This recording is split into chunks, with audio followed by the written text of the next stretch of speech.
दोस्तों, हमारी आज की कहानी का नाम है मैं तुम्हारी माँ की दुश्मन नहीं हूँ। राघव, आज आने में काफ़ी देर हो गई। हाँ, वो बस थोड़ा सा काम आ गया था तो सोचा कंप्लीट करने के बाद ही निकलूँ। चित्रा किचन की ओर बढ़ते हुए बोली, ठीक है जाओ, जल्दी फ्रेश हो आओ, मैं खाना लगाती हूँ। तुम खाना लगाओ चित्रा, बस मैं यूँ गया और यूँ आया। खाना परोसते हुए चित्रा कुछ कहना चाह रही थी मगर हिम्मत न जुटा पाई। खाने की मेज पर खाना खाते हुए राघव कहता है, चित्रा, आज तुम्हारा ऑफिस का दिन कैसा रहा? अच्छा था। आज लंच में शालिनी मिली थी, तुम्हारे बारे में पूछ रही थी। आजकल अमेरिका में है, किसी ऑफिस मीटिंग के सिलसिले में आई है, 2 दिन बाद ही वापस जा रही है। अच्छा, संडे लंच पर बुला लेती हूँ उसे, काफ़ी समय से गेट टुगेदर नहीं हुआ है, इसी बहाने मिलना हो जाता। अच्छा, रजत भी आया है क्या? हाँ, वो भी आया है, काफ़ी बिजी है दोनों, मुश्किल है आना। देखती हूँ, एक बार बात करती हूँ कल। दोनों को एक बड़ा सा प्रोजेक्ट मिला है, उसी सिलसिले में आए हैं, कुछ रिपोर्ट्स वगैरह बनानी है उन्हें। टेबल से सामान समेटते हुए चित्रा हिम्मत कर राघव से कहती है, राघव, क्या तुमने माँ से बात की? चित्रा, समय ही नहीं मिला, तुम खुद ही बताओ, मैं माँ से कैसे बात करूं? कैसे आश्रम की बात? पर राघव, इसमें गलत भी क्या है? मुझे लगता है तुम्हें बिना संकोच के माँ से बात करनी चाहिए। मैं उनके भले की ही बात कर रही हूँ। यहाँ अकेले रहने से तो अच्छा है वहाँ आश्रम में। तभी राघव चित्रा की बात काटते हुए, चित्रा, मुझे लगता है वो जैसे जीना चाहती हैं उन्हें जीने दो। इस उम्र में अब ये। राघव, तुम समझना क्यों नहीं चाहते? तुम समझते क्यों नहीं? तुम समझती क्यों नहीं चित्रा? माँ ने जीवन में बहुत कुछ झेला है, अब इस तरह का वाकया वह सुन न सकेंगी। मैं तुम्हारी माँ की कोई दुश्मन नहीं हूँ, मैं उनके भले की बात कर रही हूँ। चित्रा, मैं काफ़ी थक गया हूँ, इस विषय में कल बात करेंगे। फिर चित्रा बोली, तुमसे कुछ नहीं होने वाला, अब मुझे ही कुछ करना पड़ेगा। अगली सुबह, गुड मॉर्निंग मम्मी जी, कैसी हो? गुड मॉर्निंग चित्रा, मैं अच्छी हूँ बेटा, लेकिन तुम्हारा आज ऑफिस नहीं है क्या? मम्मी जी, ऑफिस तो है मगर मैंने आज छुट्टी ली है, आज मैं पूरा दिन आपके साथ बिताना चाहती हूँ। ये तो बहुत अच्छी बात है। तुम बैठो चित्रा, मैं तुम्हारे लिए नाश्ता बनाती हूँ। नहीं मम्मी जी, आज हम दोनों एक साथ नाश्ता करेंगे, फिर शॉपिंग के लिए जाएंगे। चित्रा बहू का प्यार और अपनापन देख अपने भाग्य एवं पूर्व कर्मों के लिए ईश्वर की शुक्रिया अदा कर रही थी। सरला जी, चित्रा को ससुराल आए अभी 1 साल भी नहीं हुआ था, लेकिन घर में पूरी तरह रच बस गई थी। सरला जी और चित्रा दोनों तैयार हुए और निकल पड़े शॉपिंग के लिए। घर लौटने से पहले चित्रा ने ड्राइवर को गाड़ी आश्रम की ओर ले जाने के लिए कहा। आश्रम का नाम सुनते ही सरला जी के हाथ पैर फूलने लगे, मन में भय जागृत होने लगा। कहीं चित्रा ने अपनी चिपड़ी चिपड़ी बातों में फंसा मुझे आश्रम में? मगर सरला जी धैर्य का बांध बांधे बैठी रहीं।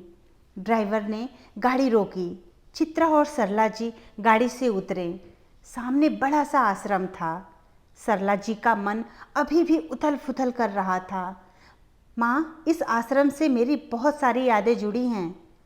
जब मैं छोटी थी तब अक्सर दादी मुझे यहाँ ले आया करती थीं। आश्रम के बच्चों और महिलाओं से बात करना, उनके लिए कुछ करना मुझे बहुत अच्छा लगता है। हमारे यहाँ आने से इन्हें एक नई जिंदगी, उम्मीद, विश्वास, अपनेपन का एहसास, कल्पना की नव उड़ान मिलती है। जब कभी मन बेचैन हो और उदास होता है तो मैं यहीं चली आती हूँ, मन को बड़ा सुकून मिलता है। माँ, देखो इन छोटे छोटे बच्चों को कैसे उम्मीद की नज़रें गड़ाए बैठे हैं। मैं और राघव दोनों ऑफिस के कामों में इतना व्यस्त रहते हैं कि आपको समय नहीं दे पाते हैं, और रही बात घर के कामकाज की तो उसके लिए नौकर काफ़ी है। आपके आशीर्वाद और भगवान की दुआ से मैं और राघव दोनों इतना कमाते हैं कि आपको कभी भी किसी चीज़ की कमी न होने देंगे। मुझे बहुत बुरा लगता है कि आपके अकेलेपन को दूर करने में हम दोनों असमर्थ हैं। आप अक्सर टीवी देखकर समय बिताने की कोशिश करती हैं। जब टीवी से मन ऊब जाता है तो सोसाइटी की हम उम्र औरतों के साथ जी बहलाने का प्रयास करती हो। माँ, अगर आप बुरा न मानो तो एक बात कहूँ? कहो न चित्रा, बड़े ही प्यार से सरला जी कहती हैं। सोसाइटी की सभी वृद्ध महिलाएं इधर उधर की बातें करती हैं या फिर सास बहू वाले किस्सों की चटकारे मारती हैं। अच्छी खासी बहू बदनाम हो जाती है। आखिर उनकी बहुएं भी किसी की बेटी हैं। आप मुझे अपनी बेटी से ज़्यादा प्यार करती हैं तो क्यों किसी की निंदा सुनने के पात्र बने? ईश्वर ने हमें जो जीवन दिया है उसका सदुपयोग करें। माँ, अगर आप अपना खाली समय यहाँ आकर बिताएंगी तो इन्हें कोई अपना मिल जाएगा और आपका समय भी बीत जाएगा। आपके यहाँ आने से किसी को माँ का स्नेह तो किसी को दादी का दुलार। तो आप तो पढ़ी लिखी हैं, कंप्यूटर भी अच्छा नॉलेज है। यहाँ के बच्चों को पढ़ने लिखने में मदद कर सकती हैं। कंप्यूटर की छोटी छोटी जानकारी दे सकती हैं। जब कभी आपको आना होगा तो ड्राइवर आपको छोड़ जाएगा। आपके मन को शांति सुकून मिलेगा। माँ, मेरी बातों का बुरा न मानना। मैंने राघव से इस विषय में आपसे बात करने के लिए कहा था मगर वह संकोचवश कुछ न कह सका। चित्रा, कल रात मैंने तुम्हें राघव से बात करते हुए सुना था। तुम्हारी आधी अधूरी बात से मैं कांप गई थी। मुझे लगा कि मेरे बेटे बहू मुझे आश्रम भेजना चाहते हैं, मगर आज तुम्हारी बात सुन सीना गर्व से चौड़ा हो गया। मुझे बहू के रूप में बेटी मिली है जो मेरी खुद से भी ज़्यादा चिंता और प्रेम करती है। जो बात मुझसे मेरा बेटा न कह सका वही तुमने कितने सहज और सरल शब्दों में बयां कर दी। सही कहा, घर में पड़े पड़े मैं ऊब जाती हूँ। मैंने कभी नहीं सोचा कि इस उम्र के पड़ाव को इतनी सुकून के साथ जिया जा सकता है। अपने दुखों को भूल हम किसी की खुशी का हिस्सा बन सकते हैं, यह विचार कभी हृदय में आया ही नहीं। हमारी एक मुस्कान किसी के जीवन में रंग भर सकती है। इस बात का आभास आज हुआ।